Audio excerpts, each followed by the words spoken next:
இஸ்லாம் எப்படி பரவுனுச்சு? ஏன்னா நபிகள் நாயகம் அரபு நாட்டில் அனுப்பப்படுறாங்க. அவங்களுக்கு பிறகு வேற தூதர்லாம் வரல. அப்படி இருக்கும் பொழுது இங்கெல்லாம் எப்படி எந்த முறையில இஸ்லாம் வந்தது என்று கேட்கிறாங்க. அந்த கேள்வியில சின்ன ஒரு பிழை ஒன்று இருக்கிறது. அதாவது 1,24,000 நபிமார்கள் அனுப்புனதா சொன்னாங்க. அந்த நம்பருக்கு ஆதாரம் இல்லை. நிறைய எல்லாம் அனுப்பி இருக்கிறான். அது அதை விட கூடவும் இருக்கலாம், அதை விட குறைவாகவும் இருக்கலாம். இத்தனை நம்பர் என்று எண்ணி சொல்வதற்கு உலமாக்கள் சொல்வதான் அவர் சொல்லியிருக்கிறாரு. ஆனா ஆதாரம் இல்லை. 1,24,000 என்ற செய்தி ஆத்தன்டிக்கான ஒரு ஆதாரப்பூர்வமான செய்தி கிடையாது. எவ்வளவு 1,00,000க்கு மேல அனுப்பியிருந்தான்னு வைங்க அல்ல, அவங்களெல்லாம் மறுத்த மாதிரி ஆயிரும். அதை விட கீழே அனுப்பியிருந்தான்னு சொன்னா நபி இல்லாதவங்களும் நபின்னு சொன்னதாகி போயிடும். அதனால நம்பரை குறிப்பிட்டு சொல்லிடக்கூடாது. அல்லாஹ் ஏராளமான நபிமார்களை அனுப்பினான்ங்கிறது ஒரு தகவல். அதை வச்சுக்கிறோம். அவங்க கேள்வி என்னன்னா, எப்படி இந்தியாவுக்கு இஸ்லாம் பரவியதுன்னு கேட்கிறாங்க. இந்தியாவுக்கு இஸ்லாம் பரவுனதை பொறுத்த வரைக்கும் பெரும்பாலும் என்ன சொல்லுவாங்கன்னா, ஞானிகள் சூஃபிகள் இந்த மகான்கள்லாம் இஸ்லாத்தை பரப்புனாங்க, அவங்க வழியாகத்தான் இஸ்லாம் வந்தது என்றெல்லாம் சொல்வார்கள். அப்படிதான் இஸ்லாம் பரவுறது என்று இருந்தால் நீங்க இன்னைக்கு உள்ள காலத்தை வைத்துக் கொண்டு விளங்கிக் கொள்ளலாம். இப்ப இந்த சபையில 2 பேர் இஸ்லாத்துக்கு வந்தாங்க. இப்ப எந்த சூபியும் இல்ல, எந்த அவுலியாவும் இல்ல, எந்த ஒரு மகான் இப்ப இல்ல. இஸ்லாத்தை படிச்சுதான் என்ன செய்யறாங்க, வந்திருக்கிறாங்க. இப்படிதான் எல்லா காலத்திலையுமே இஸ்லாத்துக்கு எப்படி வந்தாங்கன்னா, அந்த நபிகள் நாயகம் ஸல்லல்லாஹு அலைஹி வஸல்லம் அவங்களுக்கு பிறகு அவங்களுடைய தோழர்கள், அவர்களுக்கு அடுத்த தலைமுறையினர், அவர்களுக்கு அடுத்த தலைமுறையினர்லாம் வியாபார நிமித்தமாக உலகத்தின் பல நாடுகளுக்கும் வந்தார்கள். இப்ப இந்தியாவுக்கு கூட நிறைய நினைஞ்சிருக்கிறாங்க. அரபுகள் அரபு முஸ்லிம்கள் வியாபார நோக்கத்துக்காக வேண்டி இங்க வந்தார்கள். அவங்களுடைய கடவுள் கொள்கை, அவங்க இறைவனை வணங்கக்கூடிய முறை, அவங்கள்ட்ட இருந்த நேர்மை, நாணயம், அந்த பண்பாடு, இதுகள் எல்லாம் இங்க உள்ள மக்களுடைய நடவடிக்கையை விட சிறந்ததாக தெரிந்தது. சகோதரத்துவமா இருப்பது, ஒரு தட்டில் எல்லாரும் சாப்பிடுவது, அந்த தீண்டாமை இல்லாம இருப்பது, வழிபாட்டு தளத்தில் போய் எல்லாரும் ஒரே மாதிரி வரிசையா அணிவகுத்து நிற்பது, நீ வரக்கூடாது நீ வரலாங்கிற மாதிரி எல்லாம் வேறுபடுத்தாம இருக்கிறது. இதையெல்லாம் நம்முடைய அப்பன் பாட்டன்மார்கள் என்ன செய்யறாங்க, பாக்குறாங்களா, அவங்களுக்கு டிஃபரெண்டா இருக்கிறது. இது நல்லா இருக்குது, நம்ம போனோம்டா இந்த மாதிரி எல்லாம் நம்ம பார்க்க முடியலையே. சில பேர் தானே கடவுளுக்கு கிட்ட போக முடியுது, சில பேருக்கு போக முடியலையே. நம்மளா செஞ்சு வச்சுக்கிட்ட தானே கடவுள்னு சொல்றோம். இவங்க அப்படி யாரையும் செஞ்சு வைக்காம கடவுளை வணங்குறாங்களே என்றெல்லாம் இந்த கொள்கை. அது மாதிரி அவங்களுடைய நேர்மை நாணயமும், வியாபாரத்தில் காட்டின நேர்மை நாணயம் எல்லாம் ஒரு காரணமா இருந்ததுனாலதான் இஸ்லாம் அன்னைக்கும் பரவுனது, இன்னைக்கும் பரவி கொண்டிருக்கிறது. இன்னைக்கு கூட பெரிய பெரிய உலமாக்கள் எல்லாம் போய் பிரச்சாரம் பண்ணியா இஸ்லாம் பரவுது கிடையாது. அந்த மக்களே பாக்குறாங்க.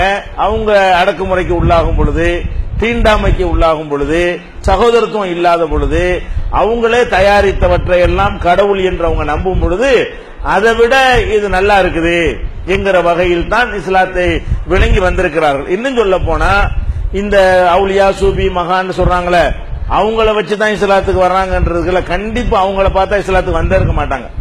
ஏன் வந்திருக்க மாட்டாங்கன்னா, அவங்க இந்த இங்க உள்ள இந்து மதத்துல உள்ள விஷயத்தான் இந்த சூபிங்கிற ஆட்களும் செஞ்சாங்க. பெரிய வித்தியாசம் தெரியும். எப்படி வருவாங்க, அவர் காலில் விழுகிறப்ப இவர் காலில் விழுவாங்களே தவிர, இது எப்படி கவரு, அந்த மக்களை கவர்றதா இருந்தா அதுல இருந்து ஒரு டிஃபரெண்டா இருக்கணும். அவங்க தாயத்து போடுறத இவங்களும் தாயத்து போட்டாங்கன்னு எப்படி வருவாங்க, வித்தியாசமா இருந்தா தானே வருவாங்க. அப்ப வித்தியாசமான ஒரு மார்க்கத்தை கண்ட பிறகுதான் அதை விட இது சிறந்ததா இருக்கும் என்று வந்தார்களே தவிர, எதை கொண்டு வரல, முஸ்லீம் ஆட்சியாளர்களா வரல. ஒரு சாரார் என்ன பண்ணுவாங்க, முஸ்லீம்கள் இந்த நாட்டை ஆண்டாங்க, அவங்க வால் முனையில கத்தியை வச்சுக்கிட்டு எல்லாம் இஸ்லாத்துல ஏத்துக்கன்னு சொன்னாங்க, பயங்காட்டி இஸ்லாத்தை வளர்த்தாங்க ஒரு சாரார் சொல்லுவாங்க. பயங்காட்டி வளர்த்தாங்க என்பதற்கு இன்றைக்கு இஸ்லாத்தை தழுவினார்ல, இதுவும் இது மாதிரி ஆயிரக்கணக்கா தழுவி கொண்டிருக்கிறார்களே, அதுவும் பதில் சொல்லுது. இப்ப நம்மகிட்ட ஆட்சியா இருக்கு, நம்ம கிட்ட அதிகாரமா இருக்கு, பவர் இருக்கா, ஒரு எம்எல்ஏ வச்சு இருக்கிறோமா, ஒரு எம்பியாவது போதுமான அளவுக்கு இருக்கிறோமா, போதுமான மந்திரியாச்சும் இருக்கிறோமா, போதுமான கலெக்டராச்சும் இருக்கிறோமா, போதுமான நகராட்சி மேயரை வச்சு இருக்கிறோமா, ஒண்ணுமே இல்ல. ஒரு பவரும் இல்லாத ஒரு சமுதாயமா இருந்து கூட இன்றைக்கும் கிராமமாக ஊர் ஊராக வர்றாங்க என்று சொன்னா, அப்ப இதுல என்ன விளங்குது, ஆட்சி அதிகாரத்தை வச்சு மிரட்டிலாம் வரல. இப்ப வருவதற்கு என்ன காரணமோ இதே மாதிரியான காரணம் தான் அப்போ வந்தது. இன்னும் சொல்ல போனா அன்றைக்கு முஸ்லிம் மன்னர்களை பார்த்தா இஸ்லாத்துக்கு வந்தே இருக்க மாட்டாங்க. அவங்க யாரும் ஒழுங்கான முஸ்லீமா இல்ல. முஸ்லிம் மன்னர்கள் முஸ்லிம் மன்னர்கள் சொல்லிக் கொண்டார்களே தவிர அந்த புறத்தில் அவர்கள் அடித்த அந்த லூட்டிகளும் அவங்க செஞ்சு செத்து போன பொம்பளைக்காக வேண்டி கோடிக்கணக்கான ரூபாய் செலவழிச்சு கட்டின தாஜ்மஹாலும் இதெல்லாம் ஒரு நாட்டுக்கு தேவையான விஷயங்களா?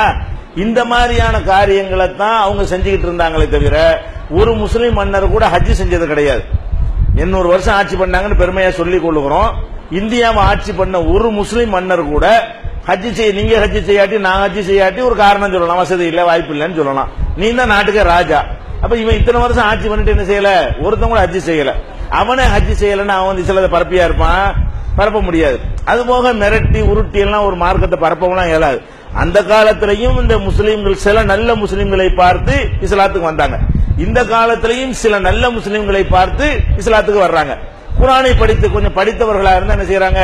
ஆராய்ச்சி பண்ணி வர்றாங்க. குரானை படிக்கிறாங்க, பைபிளை படிக்கிறாங்க, பகவத்கீதையை படிக்கிறாங்க, எல்லா மதத்தினுடைய வேதங்களையும் படிக்கிறாங்க. அதை கம்பேர் பண்ணி பாக்குறாங்க. இது இஸ்லாத்துல சொல்லக்கூடிய விஷயம் நல்லா இருக்குது, எல்லாமே கரெக்டா இருக்குது. குரான்ல கதை இல்ல, கட்டுக்கதை இல்ல, பொய் இல்ல, பிராடு இல்ல, மூட நம்பிக்கை இல்ல, பித்தலாட்டம் இல்ல, ஏமாத்தக்கூடியது இல்ல, முரண்பாடு இல்ல, எல்லாமே தெளிவா நல்ல தேவையான அறிவுரை இருக்குது என்று வரக்கூடியவங்க ஒரு சாரார் இருக்கிறாங்க. அப்ப படித்து ஆராய்ச்சி பண்ணி வரக்கூடியவர்கள் இருக்கிறார்கள். நல்ல முஸ்லிம்களோடு தொடர்பு வைத்திருக்கக்கூடியவர்களும் இருக்கிறார்கள். இன்னும் சொல்ல போனால் இப்ப வரக்கூடிய சதவிகிதத்தை விட இன்னும் அதிகமாக மக்கள் வருவார்கள். ஆனா அவர்கள் எல்லாம் கெட்ட முஸ்லிம்களோடு தான் பார்த்து வைத்திருக்கிறார்கள். அது தடையா இருக்கிறது. இன்னைக்கு கூட இஸ்லாத்துக்கு வர்றதுக்கு என்ன காரணம்னா, முஸ்லீம் சொல்லிட்டு வட்டி வாங்குறான், அவனை பார்த்து எப்படி இஸ்லாத்துக்கு வருவான்? முஸ்லீம் சொல்லிட்டு போய் அவன் போய் தர்காவில் போய் கும்பிடுறான், அவனை பார்த்து என்ன செய்வான்? நாங்க நிக்க வச்சு வணங்குறோம், நீ படுக்க வச்சு வணங்குற போடான்னு போயிருவானா இல்லையா? அவனுக்கு நமக்கு எந்த வேறுபாடும் இருக்காது. அப்ப இன்றைக்கு கூட இந்த இருக்கிற எல்லா முஸ்லீமும் நீங்க நல்ல முஸ்லீம் ஆயிட்டீங்க என்று சொன்னா வளர்ச்சி இன்னும் பல மடங்கு இருக்கும். இன்றைக்கு சில நல்லவர்கள், சில ஓரளவுக்கு நல்லவர்களா நடக்கிறவங்களை பார்த்துட்டு தான் இஸ்லாத்துக்கு வர்றாங்களே தவிர வேற ஒண்ணு ஞானி மகான் பெரியார் அதெல்லாம் வச்சுக்கலாம் வர்றது கிடையாது என்பதை இன்னைக்கு கண்ணு முன்னாடி நடந்து கொண்டிருக்கிற நிகழ்வுகளும் உங்களுக்கு என்ன செய்கிறது? காட்டுகிறது. அப்படிதான் இஸ்லாம் வளர்ந்தது.